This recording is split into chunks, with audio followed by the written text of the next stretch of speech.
Radio Arson, une série de podcasts proposée par la bibliothèque de la Villa Arson.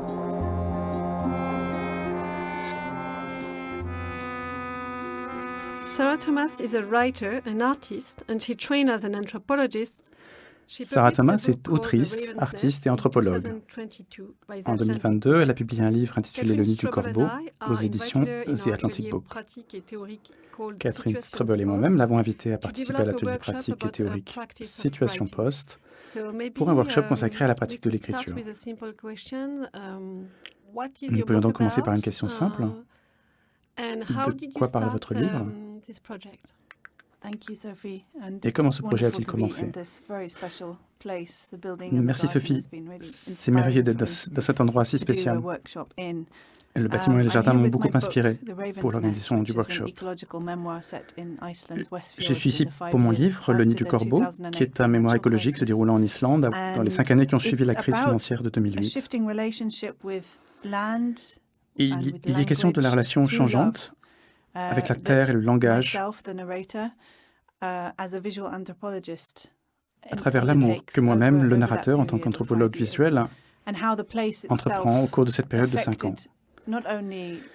Et de comment le lieu lui-même a affecté non seulement la façon dont je vis ma vie, mais aussi la façon dont je pense au plus profond. Et je voulais refléter ça dans la façon dont j'ai écrit le livre. À l'origine, en tant qu'anthropologue visuel, j'avais l'intention de faire un film en Islande, mais j'avais l'impression que c'était le genre de lieu qui résistait au fait d'être figé. Tout est si dynamique. Et c'était un endroit très difficile à appréhender aussi. Et j'ai épousé un Islandais. Et ce faisant, je suis devenu membre d'une grande famille élargie. Et j'ai commencé à voir qu'il n'y avait pas vraiment de choses telles que le moi. Donc ce narrateur est aussi quelqu'un qui entreprend un voyage de quelque chose d'individuel vers quelque chose de collectif.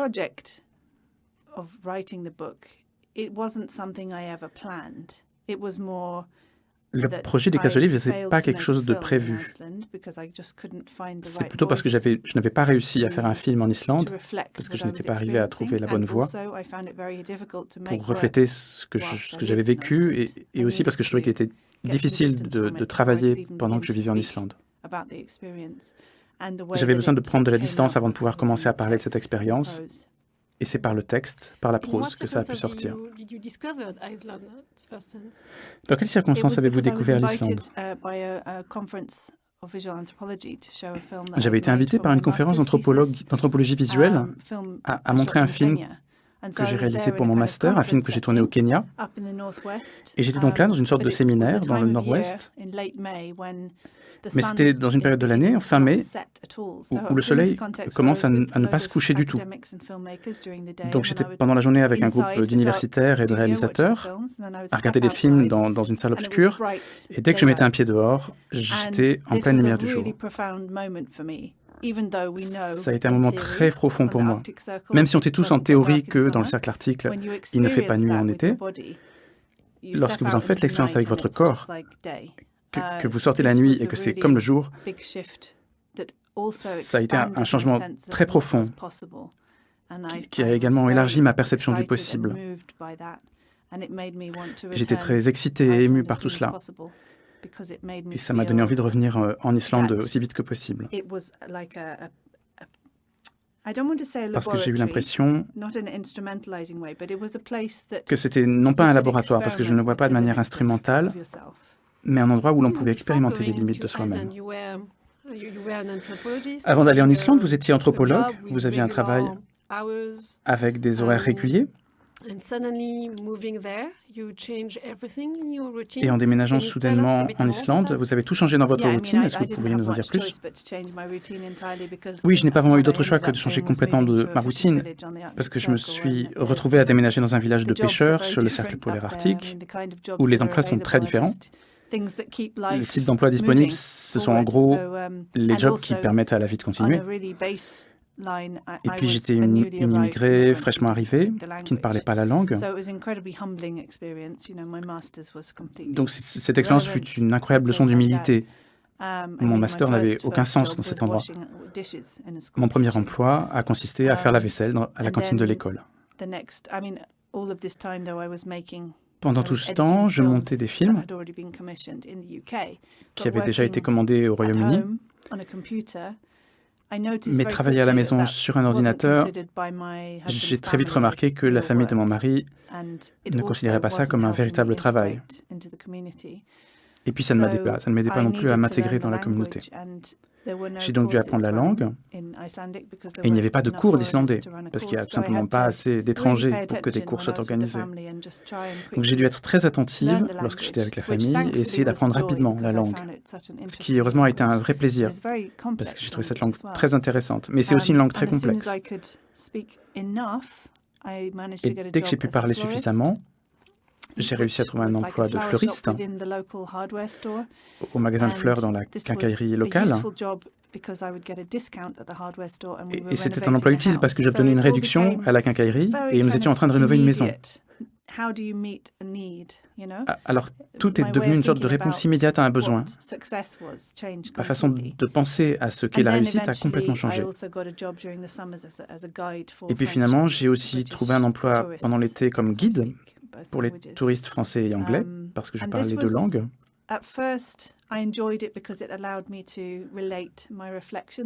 Et au début, j'ai aimé ça parce que ça m'a permis de raconter mes propres réflexions sur les expériences de la vie dans ce pays. Mais après un certain temps, j'ai commencé à ressentir cette capitalisation de l'expérience. La transformation de l'Islande en marchandises. J'ai eu l'impression que ce n'était pas un tourisme sain et je n'ai pas aimé faire partie de ça. Alors j'ai fini par arrêter et je suis reparti.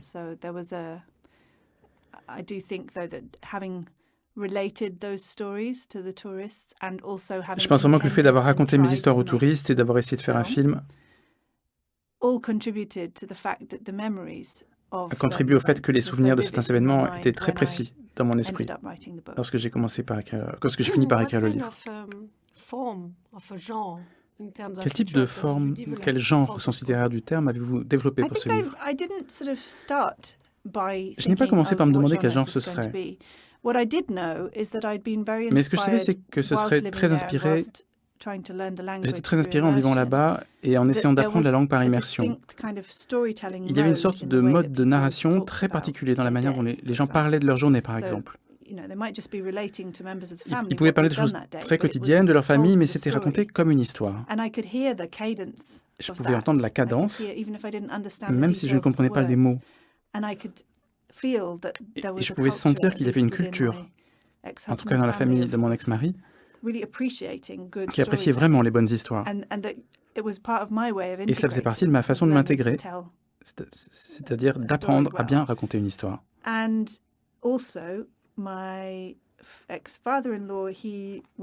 Par ailleurs, mon ex-beau-frère faisait la lecture à haute voix aux membres de la famille lorsqu'ils se rendaient à la maison de vacances, et parfois aussi dans la maison principale. Et c'était l'un des aspects les plus frappants de la vie de famille, qui était très convivial.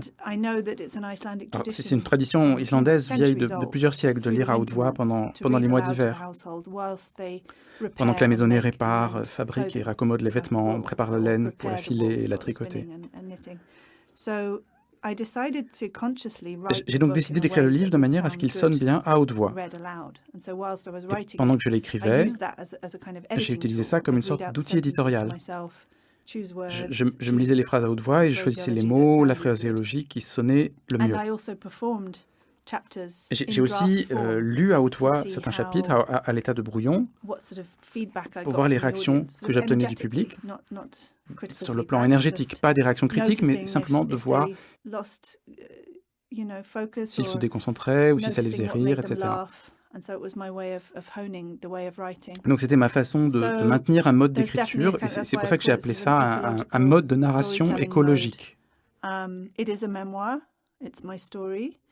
C'est un mémoire, c'est mon histoire, mais c'est une histoire où le jeu devient quelque chose qui est beaucoup moins un ego, mais qui devient une partie d'une communauté collective. Mais d'une manière générale, il a été assez difficile à l'éditeur d'étiqueter ce texte. Il est apparu dans les récits de voyage, dans les biographies, les récits sur la nature. Et beaucoup de gens continuent à le qualifier de roman, ce qui n'est pas, mais il se lit comme un roman. Donc en ce qui me concerne, ça ne me dérange pas vraiment, ce n'est pas une préoccupation qu'il s'inscrive dans une catégorie spécifique. Et j'aime en fait qu'il ne le soit pas. L'organisation en chapitres est aussi très particulière. Est-ce que vous pourriez nous en parler? Oui, d'une certaine manière, même le mot organisation n'est pas le bon mot.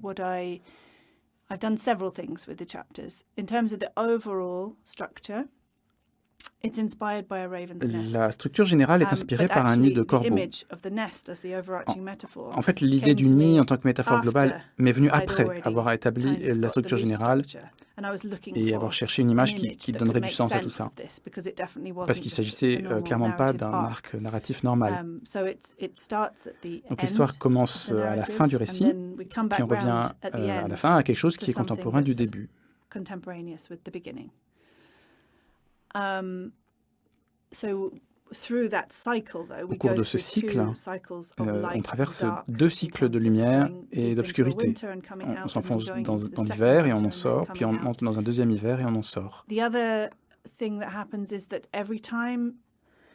L'autre chose qui arrive, c'est qu'à chaque fois qu'il y a une sorte de résolution, c'est suivi par une rupture, car je voulais reconnaître l'état et la situation difficile dans laquelle nous sommes tous. Nous vivons dans un monde où les fils sont rompus, mais la question c'est comment ramasser ces fils et créer quelque chose qui peut contenir la vie, c'est-à-dire en fait retourner dans le nid. Il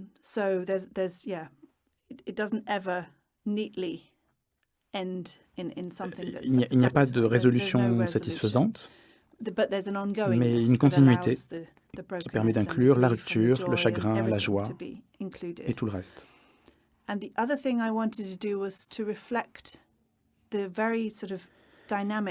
L'autre chose que j'ai voulu faire, c'est refléter le caractère très dynamique du climat en Islande.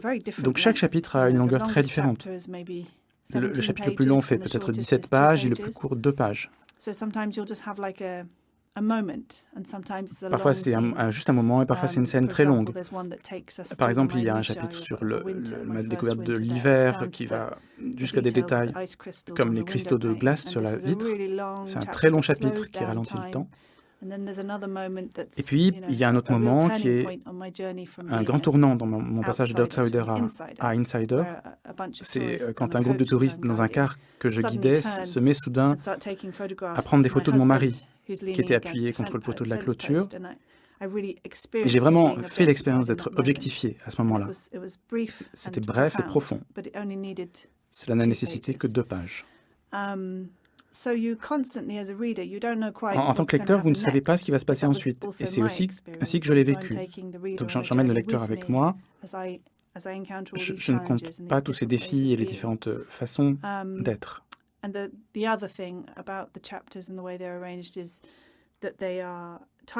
L'autre aspect de la disposition des chapitres, c'est que leur titre est un mot islandais que j'ai trouvé intéressant. Donc on a le mot anglais et puis la traduction islandaise avec l'étymologie, qui n'est pas toujours très cohérente. Car la seule chose dont je suis sûr en Islande, c'est qu'il n'y a rien de vraiment cohérent.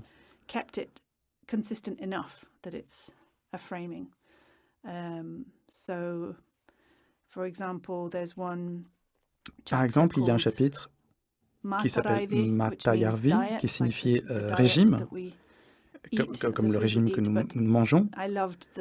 Et j'ai aimé que le mot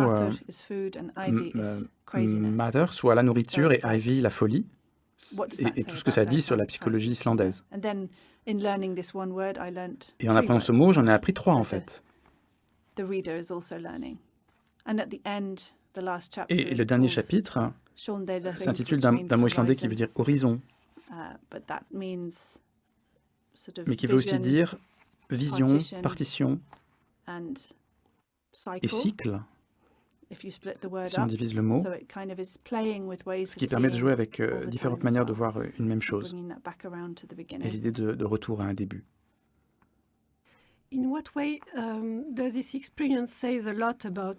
En quoi cette expérience parle-t-elle de l'époque que nous vivons? Dans une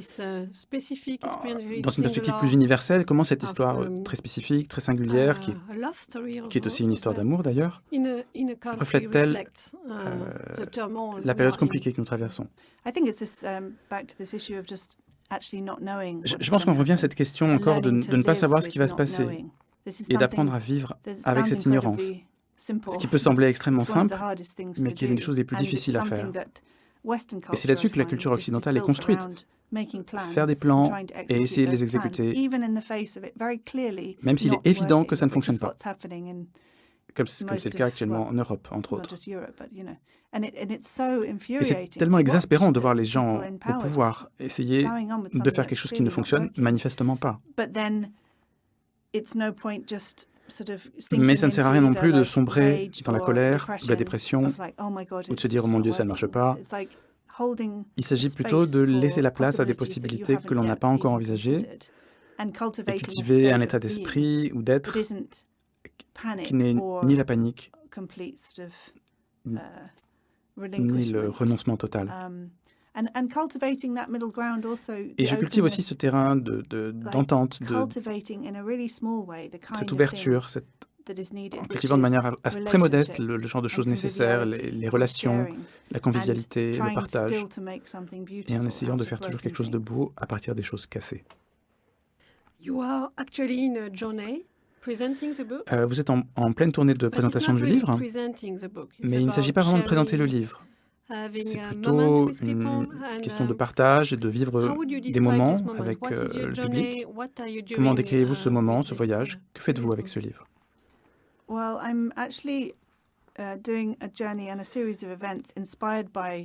Je suis en train de faire un voyage et une série d'événements qui sont directement inspirés de la tradition islandaise dont j'ai parlé plus tôt.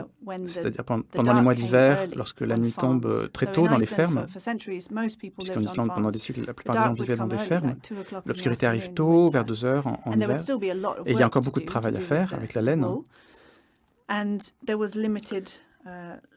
Et l'huile de lampe étant limitée, quelqu'un allumait la lampe et tout le monde se rassemblait autour de cette lampe pour travailler la laine, et quelqu'un lisait à haute voix pour la maison, pour toute la maison, pendant qu'il travaillait. Et c'est ainsi que l'Islande, même si c'était un pays incroyablement pauvre, est aussi devenu une société incroyablement alphabétisée.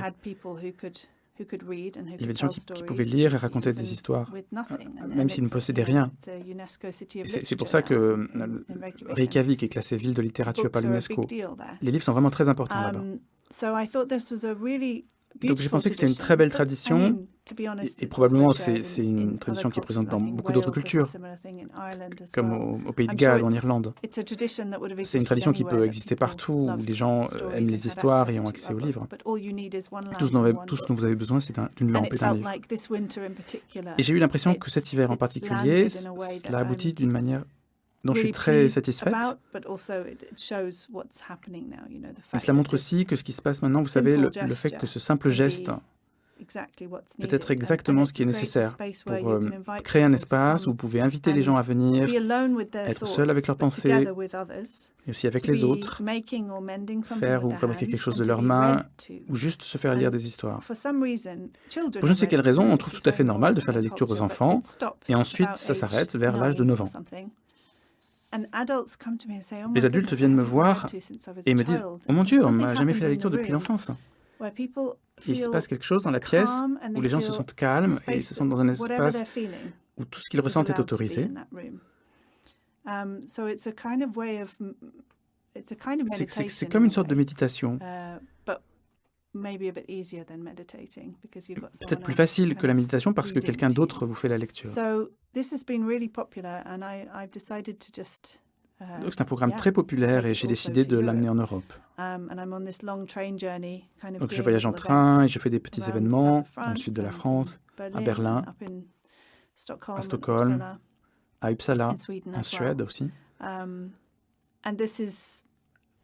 C'est quelque chose que j'ai commencé il y a presque 1 an, lorsque le livre est sorti en juillet de l'année dernière. J'ai d'abord emmené en Islande pour le lire avant tout aux personnes et dans les lieux qui se trouvaient dans le livre, parce que j'avais l'impression qu'avant qu'il ne soit vraiment dans le monde, je devais le rapporter à l'endroit qui l'avait inspiré.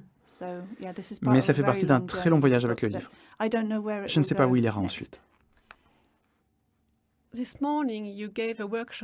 matin, vous avez animé un atelier à la Villa Arson. Pourriez-vous décrire ce que vous avez fait dans cet atelier?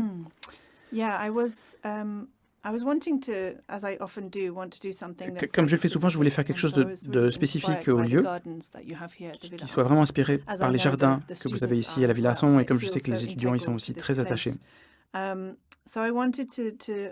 Je voulais organiser un atelier qui nous emmène dans nos corps comme site de connaissance et qui nous amène d'une manière générale dans le fait d'être dans le jardin et de jouer avec les sens comme moyen de rassembler des matériaux que nous pourrions ensuite utiliser pour écrire.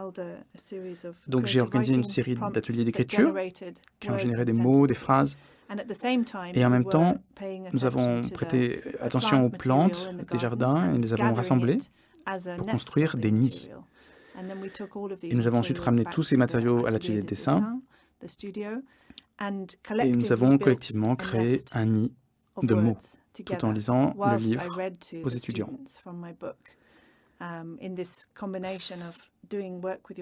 C'est ainsi que j'ai fait circuler le livre. Mais c'est la première fois que je lisais le livre à des élèves en construisant un nid et je dois dire que c'est une expérience magnifique.